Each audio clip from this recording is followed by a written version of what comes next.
Ventricular hypertrophy. Ventricular enlargement is diagnosed from the pattern and amplitude of the QRS complexes in the chest leads V1 to V6. This is the normal pattern of QRS complexes in chest leads. The lead V1 shows a small R wave and a deep S wave. As we proceed towards V6, the height of R wave progressively increases and depth of S wave progressively decreases.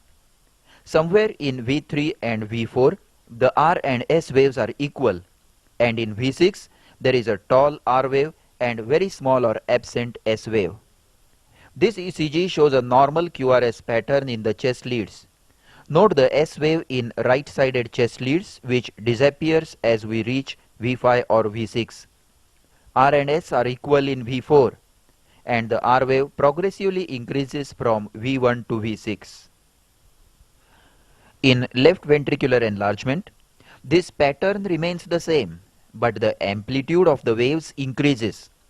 This is the normal pattern. Now in left ventricular hypertrophy, note that there are deep S waves in V1 and V2. R and S waves are equal in V3. And there are very tall R waves seen in V5 and V6. That is, in left ventricular enlargement, there is normal progression from negative deflection in lead V1 to positive deflection in lead V6, but the amplitude of the waves increases. So we have to measure the amplitudes of S wave in leads V1 or V2, whichever is larger, and amplitude of R wave in V5 or V6, whichever is larger, to diagnose left ventricular hypertrophy. If any of these is more than 25 millimeters, SV1 or RV6, or if their addition is more than 35 millimeters, then a diagnosis of left ventricular hypertrophy is made. It will usually be associated with left axis deviation, and a P mitrale of left atrial hypertrophy may be seen in lead 2. In this ECG, there is normal pattern of QRS complexes from negative in V1 to positive in V6. So let us measure SV1 and RV5 from the isoelectric line. SV1 is 19 millimeters and RV5 is 18 millimeters. SV1 plus RV5 is 37 millimeters, that is more than 35 millimeters. So left ventricular hypertrophy is present.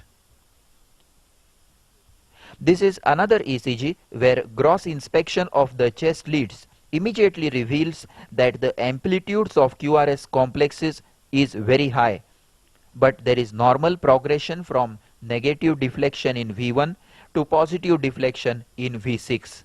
Now measure the amplitudes. SV1 is 21 millimeters. RV6 is 25 millimeters. So SV1 plus RV6 is 46 millimeters, which is more than 35 millimeters. So left ventricular hypertrophy is present. In this ECG, again note the normal progression from deep S waves in V1 to tall R waves in V6. SV2 is 28 millimeters, more than 25 millimeters. So left ventricular hypertrophy is diagnosed. RV6 is 25 millimeters. So SV2 plus RV6 is 53 millimeters, all in support of left ventricular hypertrophy. Now observe leads 1 and 3.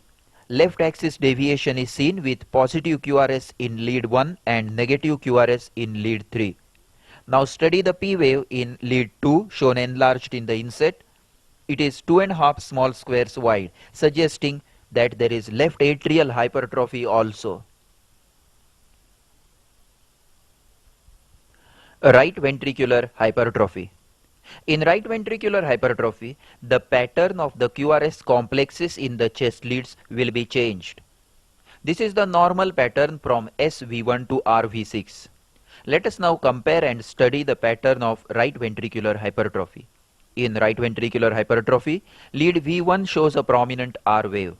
Lead V2 also shows a prominent R wave. Leads V3 and V4 are similar with equal R and S. Lead V5 shows a deep S wave, and lead V6 again shows a prominent S wave. So whenever there is a prominent R wave in lead V1 or deep S wave in V6, right ventricular hypertrophy must be suspected. The criteria for diagnosis of right ventricular hypertrophy are R wave in V1 more than 7 millimeters, or S wave in V5 or V6 more than 7 millimeters, or addition of both more than 10 millimeters. Right ventricular hypertrophy may or may not be associated with right axis deviation, and often there will be P pulmonale of right atrial hypertrophy. In this ECG, V1 shows a tall R wave, taller than S wave. So immediately think of right ventricular hypertrophy.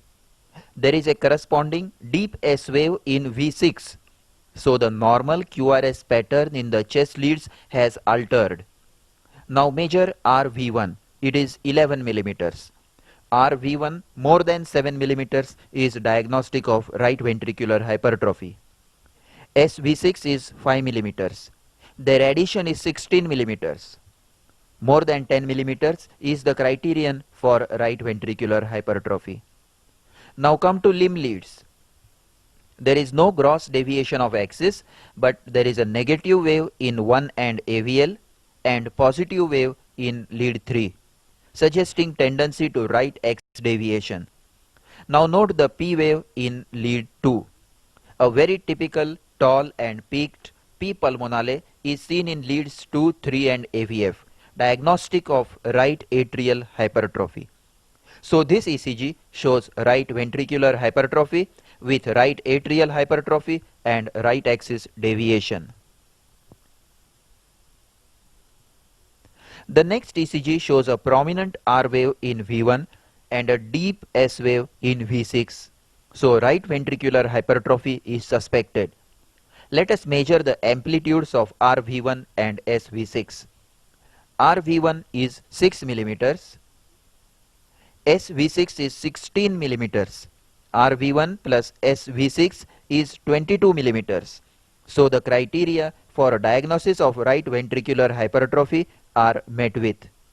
Coming to limb leads, negative QRS in lead 1 and positive QRS in lead 3 denotes right axis deviation, and P wave in lead 2 is broad, suggesting left atrial hypertrophy.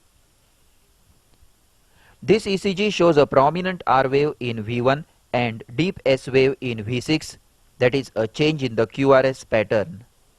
RV1 is 9 millimeters, more than 7 millimeters, and SV6 is 7 millimeters. So RV1 plus SV6 is 16 millimeters, that is more than 10 millimeters. So right ventricular hypertrophy is present. Now look at the limb leads. Imagine lead 1 above and lead 3 below. Right reaches. So right axis deviation is present. And the P wave in lead 2 is wide as well as tall, suggesting biatrial hypertrophy. Strain pattern in ventricular hypertrophy. Ventricular enlargement is of two types, dilatation and hypertrophy. When the left ventricle has to work against resistance, as in hypertension or aortic stenosis, there will be hypertrophy of its muscle, which will be seen on the ECG as strain pattern in leads V5 and V6. In addition to the very tall R waves, the ST segment is slightly depressed and the T wave is inverted. This is the strain pattern that indicates hypertrophy of left ventricle. In this ECG, the strain pattern is seen. Note the very tall R waves, slightly depressed ST segment and inverted T wave. This ECG shows left ventricular hypertrophy without strain, as in aortic regurgitation or mitral regurgitation. Note the tall R wave of left ventricular hypertrophy but normal ST segment and upright T wave. This ECG with left ventricular hypertrophy in leads V5 and V6 shows mild strain. ST segment is depressed slightly and T wave is reduced in amplitude but not inverted. This is another case of left ventricular hypertrophy, and note the strain pattern: depressed ST segment and inverted T wave. A similar strain pattern may be seen in right ventricular hypertrophy due to pulmonary stenosis. Leads V1 and V2 will show depression of the ST segment and inversion of the T waves. In this ECG, leads V1 and V2 show prominent R wave of right ventricular hypertrophy and strain pattern with ST segment depression and T wave inversion. Now this ECG shows biventricular hypertrophy. Note the tall R waves in V1 of right ventricular hypertrophy, and also note the deep S wave in V1 and V2 with tall R waves in V5 and V6 of left ventricular hypertrophy, and the strain pattern in V5 and V6. RV1 is 10 millimeters, so right ventricular hypertrophy is present. SV2 is 24 millimeters. RV5 is 22 millimeters. Their total is 36 millimeters. So left ventricular hypertrophy is also present with strain. Once again, note the picture of biventricular hypertrophy: RV1 of right ventricle, SV1 and V2, and RV5 and V6 of left ventricle with strain pattern. Note again in close-up RV1, SV2, tall R waves in V5 and V6 with strain pattern.